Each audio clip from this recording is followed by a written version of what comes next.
এই যে তাল এনেছে মিঠু। ভালো না এখানকার তাল, ভালো না।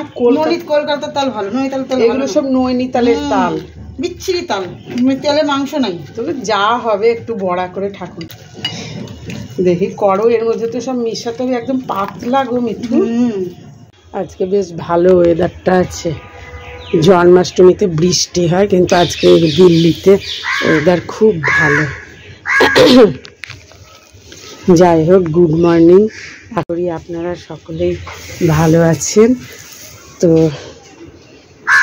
গাছগুলো খুব সুন্দর হয়েছে। এখন 8:30 বাজে। এখন থেকে আমি আমার ব্লগটা শুরু করছি। সারাদিন যা যা করব সবই আপনাদের সঙ্গে শেয়ার করব।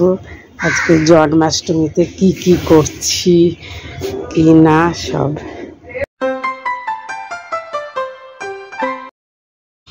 আমার এই রাধাকৃষ্ণকে আমি এখন স্নান করাচ্ছি। আমার পেতলের রাধাকৃষ্ণ, গোপালের ফটো আছে। দুজনকেই বসাবো আর কি একসঙ্গে। স্নান করিয়ে তারপরে আমি জামা কাপড় পরিয়ে সাজাবো।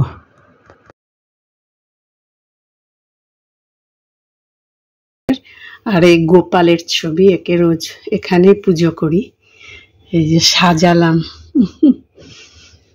বেশ ভালো লাগছে। জন্মাষ্টমীর মানে গোপালকে কি কি দেব সব শুরু করে দিয়েছি করা। পায়েস বসালাম, চালটা ধুয়ে রেখেছি, কিশমিশ ভিজিয়ে রেখেছি, আরও অনেক কিছু হবে। আস্তে আস্তে সবই শেয়ার করব আপনাদের সঙ্গে।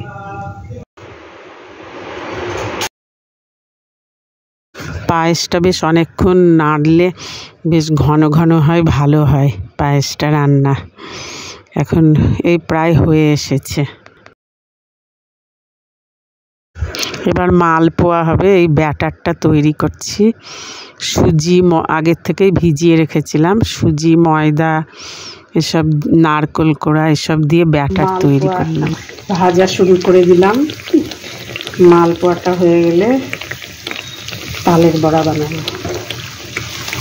সব ফুলছে কেমন মালপোয়াগুলো।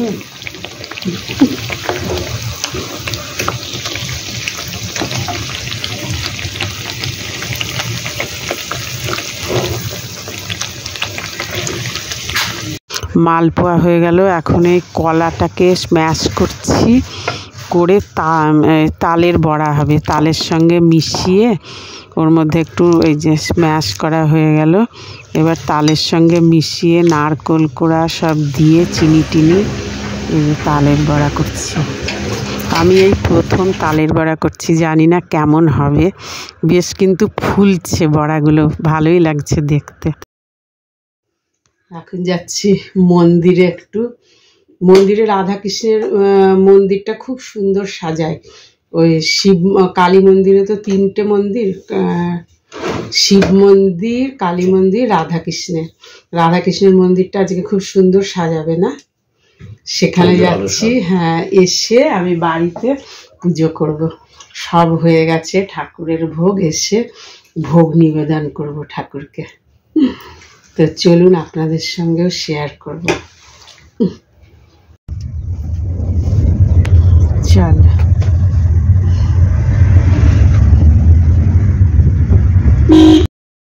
মন্দিরে চলে এসেছি।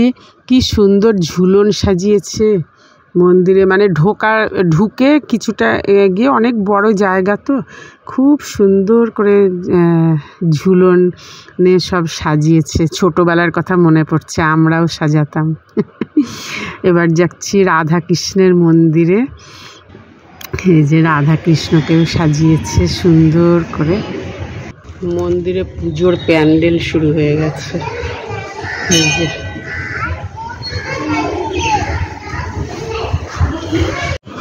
কালী মন্দির থেকে বেরিয়ে এবার আর একটা মন্দিরে এসেছি। এটা আমাদের বাড়ির কাছাকাছি।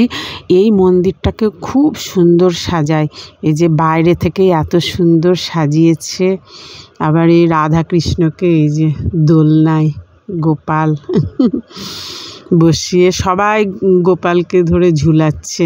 আর এই যে সব কত গোপাল, সুন্দর করে সাজায় এই মন্দিরটা, দারুণ লাগে বেলুন টেলুন দিয়ে। আর এই শিবের একটা শিবলিঙ্গ আছে, ওকেও সাজিয়েছে, পুরো মন্দিরটাকেই সাজায় সুন্দর করে। সবাই যারাই আসছে এই যে রাধাকৃষ্ণকে দোলাচ্ছে দোলনায়, খুব সুন্দর লাগছে, আমিও দুলিয়েছি একটু। খুব ভাল লাগলো গো, মন্দিরে এত সুন্দর সাজিয়েছে, দেখো পুজো দিয়েছে এলাম ঠাকুরের মন্দিরে, রাধাকৃষ্ণের মন্দিরে। এবার আমি যা যা বানিয়েছি, তালের বড়া, পায়েস, মালপোয়া, একটু ঠাকুরকে নিবেদন করব। সকালবেলা একবার পুজো করেছি, সকালবেলা একটু মিষ্টি দিয়েছিলাম ব্রেকফাস্টে। এখন আমি পুজোয় বসবো।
আজকে এটা তালের বড়া করেছিলাম, প্রসাদে পায়েস, আর এই যে মালপোয়া। আর এই প্রসাদগুলো বড়দা থেকে আনায়, মিষ্টি, ছানার জিলাপি, তারপরে প্যাড়া, এই দিয়েছি ঠাকুরকে আজকে। খুব ভালো হয়েছে, ভালো হয়েছে ঠাকুর। গোপালান্না এবার এর পরে গোপালান্না। যাই হোক, ভিডিওটা এখানে শেষ করছি। ভিডিওটা ভালো লাগলে লাইক, শেয়ার, একটু সাবস্ক্রাইব করে দেবেন। Tata, good night.